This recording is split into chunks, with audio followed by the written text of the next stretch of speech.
Hello students, आज हम आपके लिए लेकर आए हैं कक्षा 10 विज्ञान अध्याय 4 कार्बन की संयोजकता।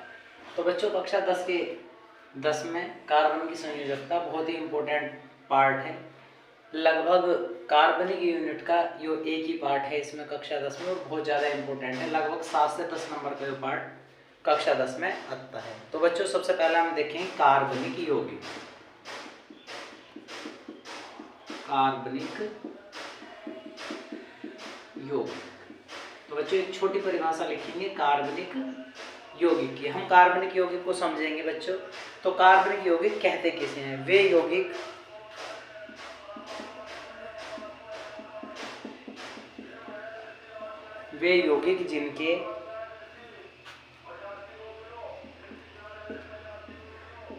जिनके अणु में उपस्थित, वे कार्बनिक यौगिक जिसके अणु में उपस्थित तत्वों में कम से कम एक कार्बन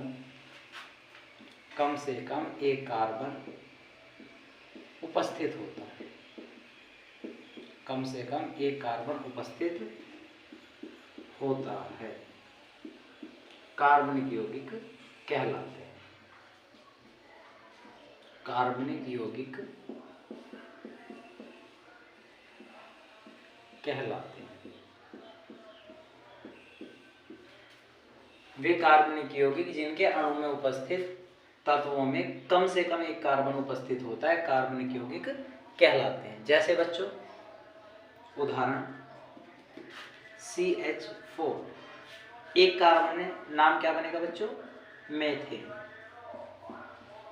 C2H4 एथीन आदि। तो बच्चों, इसको पूरे टॉपिकों को हम इनके नाम लिखने, IUPAC नाम कैसे लिखे जाते हैं, इन्हें पूरे विस्तार से पढ़ेंगे। तो फिलहाल में हम पहले पढ़ते हैं कार्बनिक यौगिक। वे कार्बनिक यौगिक जिनके अणु में उपस्थित तत्वों में कम से कम एक कार्बन उपस्थित होता है, उसे कार्बनिक यौगिक कहते हैं। उदाहरण में हमने कुछ उदाहरण पढ़े बच्चों, इसमें मेथेन और एथीन। ठीक है बच्चों। अब इसके बाद एक वैज्ञानिक आए हमारे यहाँ, हेनरी। तो हेनरी वैज्ञानिक थे। तो हेनरी के अनुसार, तो हेनरी ने एक संयोजकता के पदों में अपनी एक परिभाषा दी बच्चों, हेनरी के अनुसार। तो हेनरी ने हम बताया कार्बन की चारों संयोजकताएं समान होती हैं। कार्बन की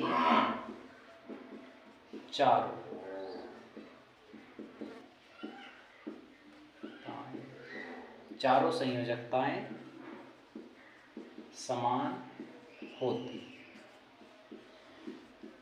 ठीक है बच्चों। एक वैज्ञानिक थे हेनरी, उन्होंने बताया कोई यदि कार्बन रहा होगा तो उसकी जो चारों संयोजकताएं होंगी, उससे जुड़ने वाले चारों तत्व होंगे, वे उनकी संयोजकताएं कैसी रहेंगी? एक समान। ठीक है बच्चों। अब इससे आगे हम यहाँ से पढ़ने का प्रयास करते हैं कार्बनिक यौगिकों का वर्गीकरण। तो कार्बनिक यौगिकों को बांटा कैसे गया? ठीक है बच्चों। तो बच्चों अब देखते हैं कार्बनिक यौगिकों का वर्गीकरण। कार्बनिक यौगिकों का वर्गीकरण। तो बच्चों, वर्गीकरण के आधार पर कार्बनिक यौगिकों को मुख्यतः दो भागों में बांटा गया।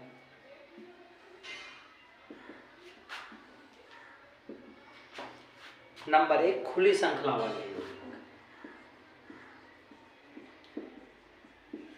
खुली श्रृंखला वाले यौगिक। जो खुली श्रृंखला वाले यौगिक थे बच्चों, इन्हें अचक्रीय यौगिक भी कहा गया, या अचक्रीय यौगिक। जो दूसरे थे, इन्हें कहा गया बंद श्रृंखला वाले यौगिक। बंद श्रृंखला वाले यौगिक। ठीक है बच्चों।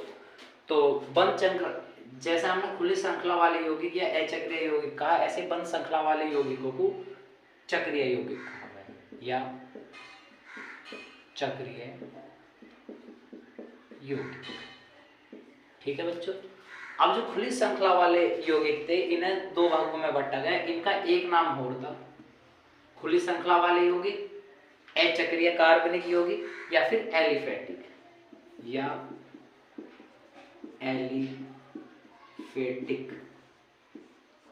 एलिफेटिक यौगिक। ठीक है बच्चों। जैसे इनका नाम एलिफेटिक रखा गया, बंद श्रृंखला वाले यौगिक अलग हैं, तो इसके तीन नाम बने, खुली श्रृंखला वाले यौगिक, अचक्रीय यौगिक या एलिफेटिक यौगिक। जो एलिफेटिक यौगिक थे इन्हें दो भागों में बांटा गया। फिर से बच्चों, नंबर 1 संतृप्त यौगिक और नंबर 2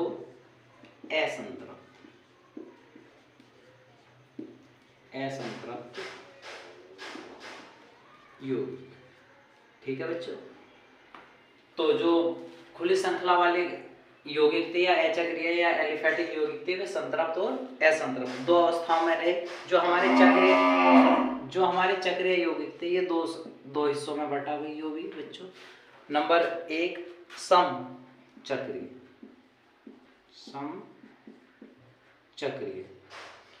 समचक्रीय या फिर कार्बन चक्रीय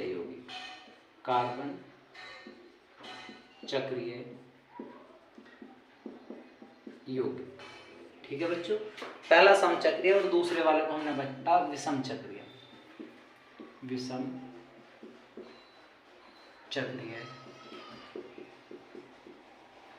यौगिक। जो समचक्रीय कार्बनिक यौगिक था ये दो हिस्सों में बांटा गया यहां से भी। नंबर 1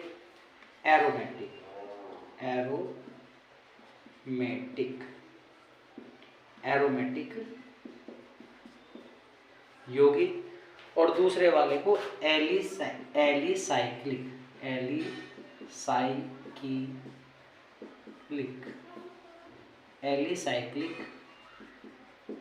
यौगिक। ठीक है बच्चों। इस टेबल को फिर से समझेंगे। जो कार्बनिक यौगिकों का वर्गीकरण था उसे दो हिस्सों में बांटा गया, खुली श्रृंखला वाले यौगिक या फिर अचक्रीय यौगिक या फिर एलिफेटिक यौगिक। जो एलिफेटिक यौगिक थे उन्हें दो हिस्सों में बांटा गया, संतृप्त और असंतृप्त। ऐसे बंद श्रृंखला वाले यौगिक या चक्रीय यौगिकों को दो हिस्सों में बांटा गया, समचक्रीय कार्बनिक यौगिक या फिर विषम चक्रीय यौगिक। जो आपके समचक्रीय या कार्बनिक चक्रीय यौगिक थे वे दो हिस्सों में बांटा गया, उन्हें भी एलिफेटिक यौगिक और एलिसाइक्लिक यौगिक। ठीक है बच्चों। अब हम इन सभी पॉइंटों को थोड़ा थोड़ा विस्तार से समझने का प्रयास करेंगे, ये सब हैं क्या। तो बच्चों, खुली श्रृंखला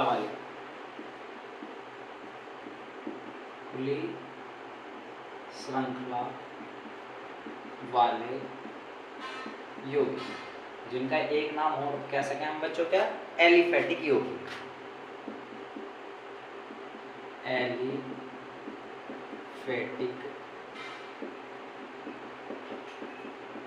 एलिफेटिक यौगिक। तो बच्चों छोटी एक परिभाषा बनाएंगे, ऐसे कार्बनिक यौगिक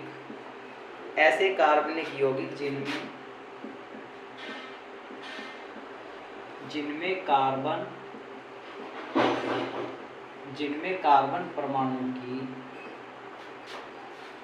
कार्बन परमाणु की खुली श्रृंखला होती है। खुली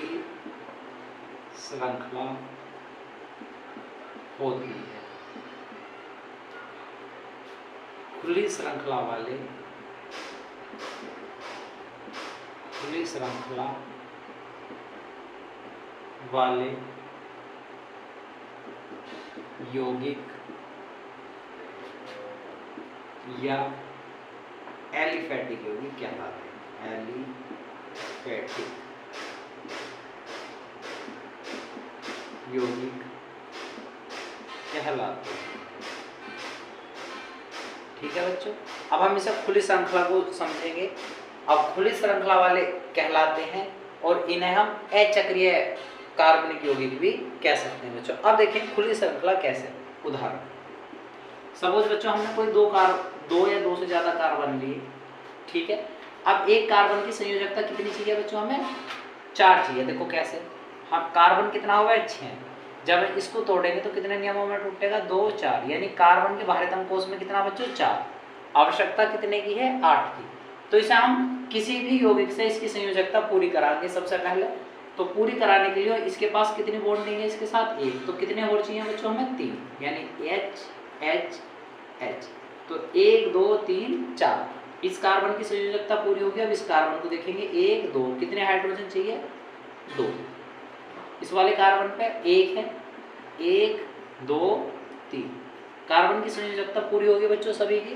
भाई एक कार्बन को लेंगे, पहले को हाइड्रोजन गिने कितने जोड़ने हैं 1 2 3 4, ताकि किसी भी कार्बन की संयोजकता पूरी हो जाए। इस वाले कार्बन पे 1 2 3 4, इस वाले कार्बन की 1 2 3 4। और बच्चों इसे हम शॉर्ट में भी लिख सकें C। अब H के कितने 1 2 3 कितने बनेगा CH3, फिर एक सिंगल बॉन्ड, फिर CH2, फिर से सिंगल बॉन्ड और फिर CH3। ठीक है बच्चों, कितने कार्बन से 1 2 3 कार्बन का बच्चों नाम होता है प्रो, और सिंगल बॉन्ड होने के कारण हम इसे कहते हैं ए, तो इसका नाम बना प्रोपेन। तो बच्चों खुली श्रृंखला का उदाहरण है, समझ आया। अब देखो और उदाहरण देखते हैं यहाँ से। इसमें यदि हम और उदाहरण की तरफ बढ़ाएं इसे, तो हम कार्बन की संख्या और ज्यादा लिख सकते हैं 1 2 3 4 5, कुछ भी ले लो बच्चों। कितने कार्बन चाहिए हमें यहाँ से, पूरे हाइड्रोजन कितने चाहिए इस कार्बन के लिए 3, तो 1 2 3 एक हाइड्रोजन 1, तो इस कार्बन पे 1 2 3 4, इस पे 1 2 कितने 1 2 पूरे हो गए बच्चों, 1 2 3 4, इस पे 1 2 3 4, इस पे 1 2 3 4, इस कार्बन का एक बॉन्ड इससे जुड़ रहा है 1 2 3। ठीक है बच्चों, अब इसकी संयोजकता पूरी करेंगे और इसे हम कैसे करके लिख सकते हैं। एक कार्बन 1 2 3 4 5 कार्बन है, पहला कार्बन 1 2 3 हाइड्रोजन से जुड़ा हुआ, दूसरा 1 2 हाइड्रोजन से जुड़ा हुआ, तीसरा 1 2 कितने से जुड़ा हुआ बच्चों 2 हाइड्रोजन से, चौथा 1 2 कितने से है 2 से, तो 2 हाइड्रोजन 1 2 3, पांचवा 3 से। अब कितने कार्बन की संख्या है बच्चों 1 2 3 4 5 कार्बन का नाम हुआ है बच्चों पेंट, और ये आपस में जुड़ किससे रहे सिंगल बॉन्ड से, इसलिए हमने क्या कहा ए, तो इसका नाम बना पेंटेन। तो बच्चों आप यहाँ देख पा रहे होंगे सारी श्रृंखला कैसी है, खुली हुई है, कोई भी बॉन्डिंग नहीं है जो आपस में एक दूसरे को जोड़ रही है। ठीक है बच्चों, तो ऐसी श्रृंखलाओं को हम खुली श्रृंखलाएं कहते हैं। उम्मीद है आपको खुली श्रृंखला वाले या एलिफेटिक कार्बनिक यौगिक समझ आया होगा। अब देखते हैं नेक्स्ट, एलिफेटिक कार्बनिक जो यौगिक थे वे कितने भागों में बांटा गया था बच्चों, 2 भागों में बांटा गया था। नंबर 1 संतृप्त यौगिक और नंबर 2 असंतृप्त यौगिक। तो सबसे पहले हम पढ़ेंगे यहाँ से संतृप्त। तो बच्चों यहाँ देखेंगे सबसे पहले संतृप्त यौगिक, संतृप्त यौगिक।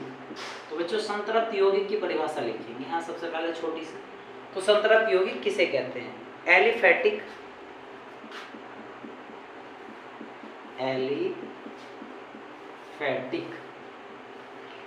एलिफेटिक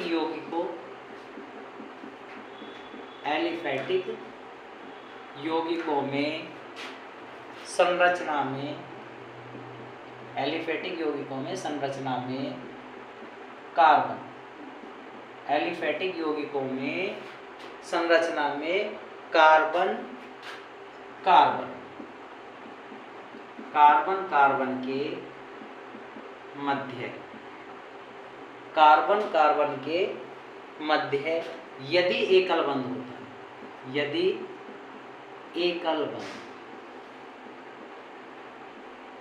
एकल बंध होता है, यदि एकल बंध होता है तो तो उसे संतृप्त यौगिक कहते हैं, तो उसे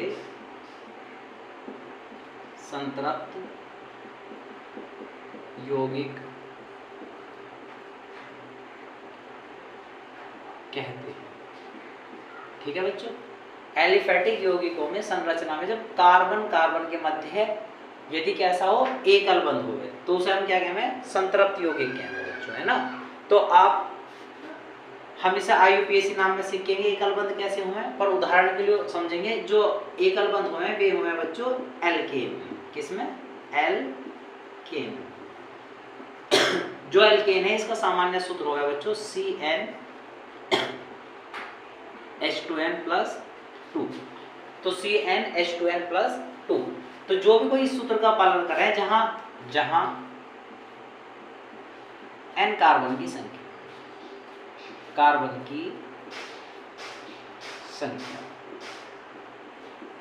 ठीक है बच्चों। तो हम यहां से कोई भी एक प्रोडक्ट बनाएंगे, यहां से हम एक कार्बन के स्थान पे कितना रख दें, यदि एक रख दें तो हाइड्रोजन कितने बनेंगे, 2 × 1 + 2 इक्वल टू, जो कितना बनेगा, कार्बन एक ही था, हाइड्रोजन 2 × 2 = 2 4, तो कितना है, एक ही बना। तो इस तत्व का नाम बना बच्चों, एक कार्बन को हम मैथ कहेंगे और सिंगल बॉन्ड होने के कारण एन, नाम बना मैथेन। तो मैथेन कैसा है बच्चों, संतृप्त यौगिक है क्योंकि केवल एक ही कार्बन है जो एकल बंध से जुड़ रहा हो। और उदाहरण बनाएंगे बच्चों हम इसका, यदि हम C के स्थान N के स्थान पर कितना रख दें, 2, तो H 2 × 2 + 2 इक्वल टू C के 2, H के कितने हो जाएंगे बच्चों, 2 दूनी 4 और 2 6। कितने कार्बन है, 2 कार्बन को हम क्या कह सकें बच्चों, एथ, और सिंगल बॉन्ड होने के कारण एन, एथेन। ठीक है बच्चों। तो ऐसे यौगिकों को हम कह रहे हैं संतृप्त यौगिक, यानी कि एलिफेटिक यौगिकों में संरचना में कार्बन कार्बन के मध्य यदि एकल बंध होता है तो उसे संतृप्त यौगिक कहते हैं। और इसके उदाहरण आपको बच्चों एल्केन में मिलेंगे। एल्केन का सामान्य सूत्र CnH2n+2 होवे, जहां n क्या होवे, कार्बन की संख्या होवे। और जो हमने कुछ सूत्रों का इस्तेमाल करा, n के स्थान पे कितना रखा बच्चों, एक बार एक रखा, एक रखने पर हमने क्या बना दिया, मैथेन, 2 रखने पे एथेन। ऐसे ही हम बहुत सारे उदाहरण इसके बना सकते हैं। ठीक है बच्चों। अब देखेंगे असंतृप्त, दूसरा प्रकार होता है इसका असंतृप्त। लगभग परिभाषा ये बनेगी, एलिफेटिक यौगिकों की संरचना में कार्बन कार्बन के मध्य यदि एकल बंध के स्थान पे, यहां से परिभाषा चेंज है बस, यदि द्विबंध या त्रिबंध, या त्रिबंध होता है तो उसे असंतृप्त, द्विबंध या त्रिबंध होता है तो उसे असंतृप्त यौगिक कहते हैं। ठीक है बच्चों। तो द्विबंध यानी डबल बॉन्ड और त्रिबंध यानी कि ट्रिपल बॉन्ड। अब हम इसके कुछ उदाहरण पढ़ेंगे असंतृप्त के। तो बच्चों सबसे पहले हम द्विबंध के बारे में पढ़ेंगे। तो द्विबंध हम क्या है, एल्कीन। एल्कीन का जो सूत्र हुआ है बच्चों CnH2n हुआ है। ठीक है। यदि हम एल्कीन पढ़ रहे होंगे, जो कोई इस सूत्र का पालन कर रहा होगा तो उस श्रृंखला में डबल बॉन्ड रहा होगा। तो यदि हम C के स्थान पे कितना रख दें बच्चों, 2, तो 2 दूनी कितना हो जाएगा बच्चों, 4। यानी कि N के स्थान पर हमने क्या रखा है, यहाँ पे 2 रखा। कार्बन की संख्या कितनी बनी, 2, और हाइड्रोजन हो गया 2 दूनी 4। तो 2 कार्बन का नाम साधारण नाम एथ और डबल बॉन्ड होने के कारण ईन, तो क्या नाम हो जाएगा, एथीन। और आप प्रोडक्ट ले सकते हैं बच्चों, यदि हम इसमें कार्बन की संख्या कितनी कर दें, 4, तो 4 दूनी कितना हो जाएगा बच्चों, 8। तो 4 कार्बन का नाम हुआ है ब्यूट। और क्योंकि इसी सूत्र का पालन कर रहा तो इनका अनुलग्न हुआ है ईन, तो हम लगा देंगे ईन, नाम बना ब्यूटीन। और देखते हैं बच्चों ट्रिपल बॉन्ड पे। ट्रिपल बॉन्ड को हम कहते हैं एल्काइन। इनका सामान्य सूत्र होगा CnH2n-2। ठीक है बच्चों। तो एल्काइन में हमें क्या करना है, किसी कार्बन की संख्या यदि हम यहाँ 2 रखेंगे तो यहाँ कितना हो जाएगा बच्चों, 2 दूनी 4, और 4 में से 2 गए 2। ठीक है। C2H2। कार्बन कितने हैं, 2 हैं। 2 का अपना नाम क्या हुआ, एथ, और ट्रिपल बॉन्ड होने के कारण इस पर लगा देंगे हम आइन, यू बन जाएगा एथाइन। आप और भी बना सकते हैं। यदि हम 3 रख दें तो H की N की जगह कितना रखा, 3, तो यहाँ कितना हो जाएगा, 3 दूनी 6, और 6 में से 2 गए 4। तो 3 कार्बन का नाम क्या बना, और ट्रिपल बॉन्ड होने के कारण इस पे क्या होगा बच्चों, आइन, नाम बना प्रोपाइन। तो आपने पढ़ा खुली श्रृंखला वाले कार्बनिक यौगिक या एलिफेटिक यौगिक जिन्हें दो भागों में बांटा गया था, नंबर 1 संतृप्त और नंबर 2 असंतृप्त। ठीक है बच्चों, तो उम्मीद है आपको संतृप्त और असंतृप्त यौगिक समझ आए होंगे। अब देखते हैं बंध श्रृंखला वाले कार्बनिक यौगिक। तो बच्चों अब देखते हैं बंध श्रृंखला वाले।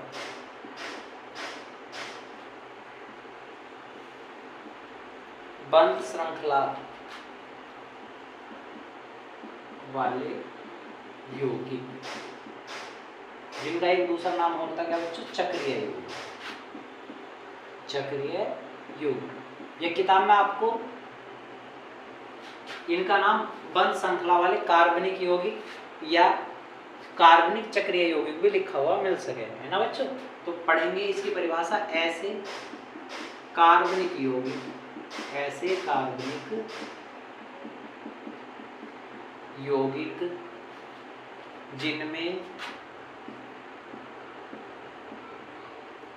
जिनमें कार्बन परमाणु, जिनमें कार्बन परमाणु परस्पर, जिनमें कार्बन परमाणु परस्पर एक बंध श्रृंखला में जुड़ा होता है, एक बंध श्रृंखला में जुड़ा होता है या होते हैं, जुड़े होते हैं। बंध श्रृंखला वाले, बंध श्रृंखला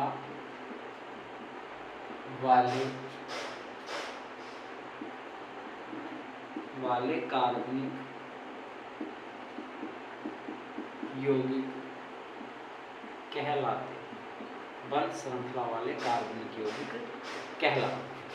तो अब की बार क्या होगा बच्चों, वहां क्या था, कोई भी कार्बन रहा था, क्या में रहा था, एक खुली श्रृंखला में जुड़ रहा था, यहाँ क्या रहेगा, बंध श्रृंखला में जुड़ा रहेगा। तो ऐसे यौगिक को बंध श्रृंखला वाले कार्बनिक यौगिक या फिर हम क्या नाम रखा था एक दूसरा, चक्रीय यौगिक कहते हैं। ठीक है बच्चों, ये कितने प्रकार के थे बच्चों, 2 प्रकार के आपने लिखे थे ऊपर भी, समचक्रीय,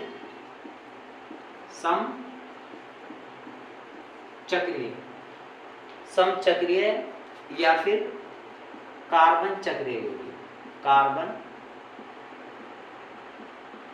चक्रीय यौगिक। ठीक है बच्चों, तो सबसे पहले हम यहां से इसी को पढ़ेंगे, समचक्रीय या कार्बन चक्रीय यौगिक। तो बच्चों जब हम नए चार्ट पेपर बनाया था इसमें वीडियो के शुरुआत में, तो समचक्रीय यौगिकों को भी हमने 2 भागों में बांटा था, है ना बच्चों। तो सबसे पहले हम पढ़ते हैं समचक्रीय या कार्बन चक्रीय यौगिक। तो ऐसे चक्रीय यौगिक, ऐसे चक्रीय यौगिक जिनके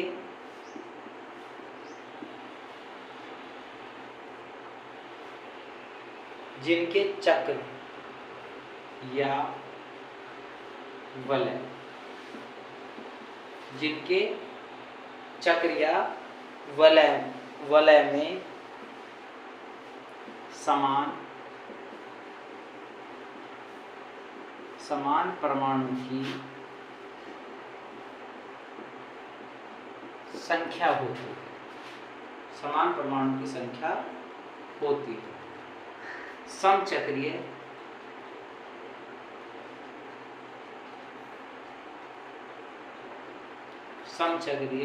या कार्बन चक्रीय यौगिक कहलाते हैं, समचक्रीय या कार्बन चक्रीय यौगिक कहलाते हैं। ठीक है बच्चों, तो ऐसे चक्रीय यौगिक जिनके चक्र या वलय में समान कार्बन में समान परमाणु की संख्या होती है, समान कार्बन परमाणु की, समान यहाँ कार्बन शब्द को लिख देंगे बच्चों, कार्बन परमाणु की संख्या होती है, समचक्रीय या कार्बन चक्रीय यौगिक कहलाते हैं। तो बच्चों आपने इनको 2 भागों में बांटा था। पहला हिस्सा क्या था बच्चों, ए पार्ट इसका, पहले पार्ट को कहा था आपने एलिसाइक्लिक,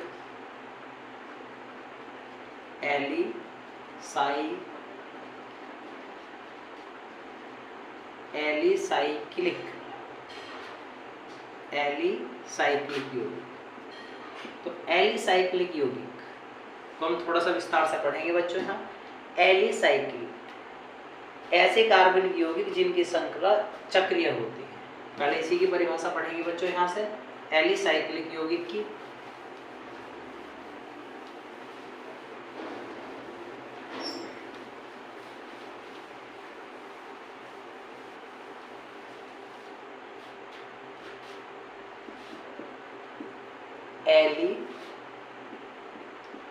एलिसाइक्लिक यौगिक।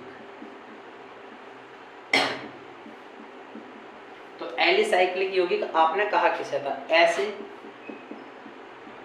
कार्बनिक यौगिक, ऐसे कार्बनिक यौगिक, ऐसे कार्बनिक यौगिक जिनकी,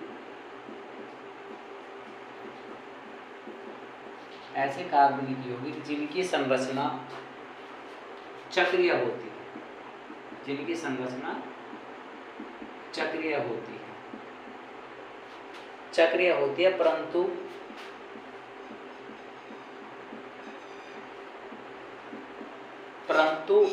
उनके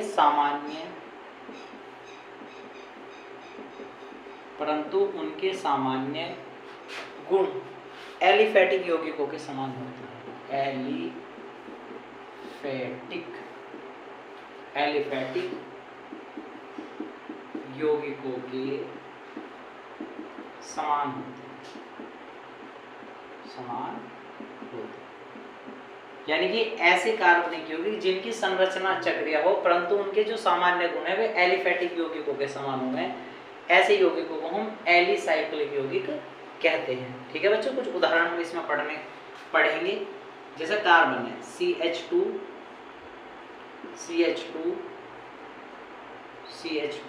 और श्रृंखला कैसी होगी बच्चों? बंद।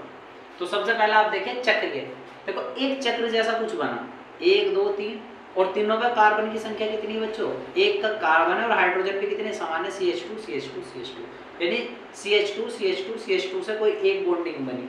ठीक है बच्चों, तो क्या कहलाया? एक चक्रीय यौगिक कहलाया। अब हम इसका नाम देखते हैं बच्चों। जब कभी भी हम चक्रीय यौगिक का नाम लिखें तो इससे सबसे पहले हम इसमें लिखें साइक्लो।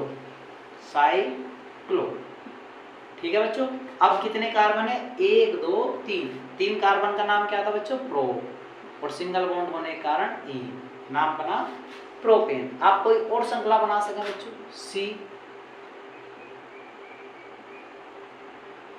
ठीक है बच्चों, कितना जोड़ो? CH2, क्योंकि इस कार्बन की संयोजकता कितनी? 1 2, कितने हाइड्रोजन चाहिए? 2, इस पे 1 2, कितने हाइड्रोजन चाहिए? 2, इस पे 1 2, कितने हाइड्रोजन चाहिए? 2, इस पे भी 1 2, कितने हाइड्रोजन चाहिए? 2। तो कितने कार्बन बने? 1 2 3 4, 4 हाइड्रोजन है। नाम क्या बनाना पड़ेगा हमें? सबसे पहले लिखना पड़ेगा साइक्लो, क्योंकि एक साइकिल बन गया। पूरा रिंग कैसा है? बंद है, बंद श्रृंखला का यौगिक है, इसलिए आपने क्या लिखा? साइक्लो। और 4 कार्बनों का नाम बच्चों ब्यूट, और सिंगल बॉन्ड होने के कारण एन, नाम बना साइक्लो ब्यूटेन। तो ये बने साइक्लिक यौगिक। ठीक है बच्चों, अब इससे आगे हम देखते हैं इसका दूसरा प्रकार।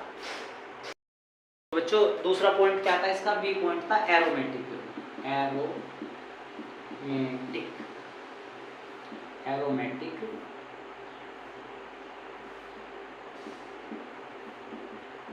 यौगिक। तो आपने पिछले वाले को पढ़ा था, अब ये लिखेंगे वे समचक्रीय यौगिक जिनमें, वे समचक्रीय यौगिक जिनमें कार्बन की असंतृप्त अवस्था होती है, असंतृप्त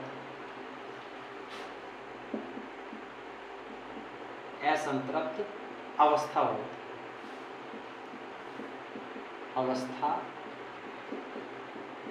होती है तथा इनमें कुछ विशेष गुण जैसे, इनमें कुछ विशेष गुण जैसे अधिक स्थायित्व, अधिक स्थायित्व, अधिक स्थायित्व, अनुनाद,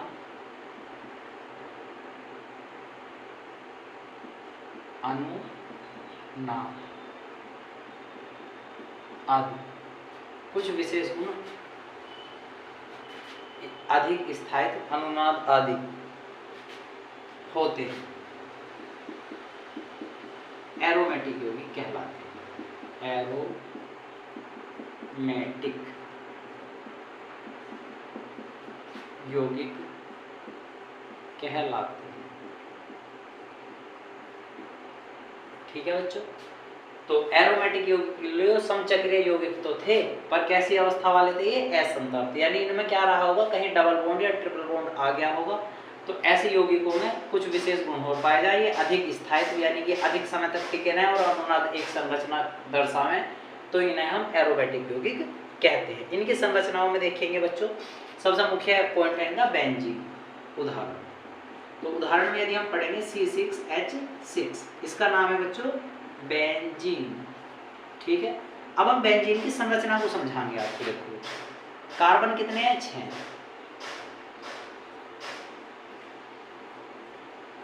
ठीक है, 1 2 3 4 5 6, पर बेंजीन में क्या हो, एकांतर क्रम में डबल बॉन्ड। तो क्या बना बच्चों, बंद श्रृंखला तो बनी, पर क्या हुआ, यहाँ डबल बॉन्ड है, यहाँ डबल बॉन्ड है, यहाँ डबल बॉन्ड है। अब जो कार्बन था, हाइड्रोजन कितने? 6, प्रत्येक का क्या क्या जुड़ रहा होगा, एक एक हाइड्रोजन जुड़ रहा होगा। ठीक है बच्चों, यो बेंजीन की एक संरचना बनी, जिसमें आप देख पा रहे हैं क्या हुआ, बीच बीच में डबल बॉन्ड आ रहा। तो ऐसी अवस्था क्या कहलाई? असंतृप्त अवस्था कहलाई। ठीक है बच्चों, उम्मीद है आपको समझ आया होगा एरोमेटिक यौगिक भी। ठीक है बच्चों, इसके बाद हमारे पास बस एक बचा रह गया, क्या? विषम चक्रीय यौगिक। विषम चक्रीय यौगिक,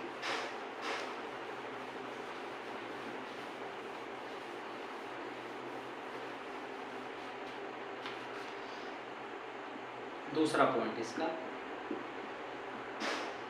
विषम चक्रीय यौगिक। तो हम विषम चक्रीय यौगिक किसे कहते हैं? वे चक्रीय यौगिक, वे चक्रीय यौगिक, वे चक्रीय यौगिक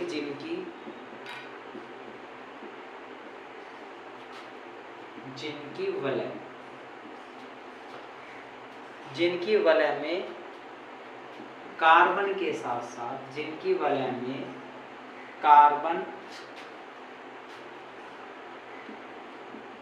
के साथ साथ, यानी कार्बन के साथ साथ अन्य परमाणु, कार्बन के साथ साथ अन्य परमाणुओं, कार्बन के साथ साथ अन्य परमाणुओं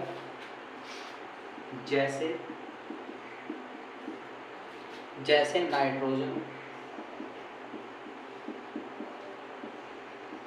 सल्फर, ऑक्सीजन,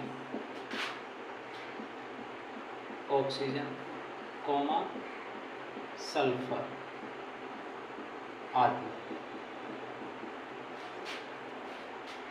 आदि भी उपस्थित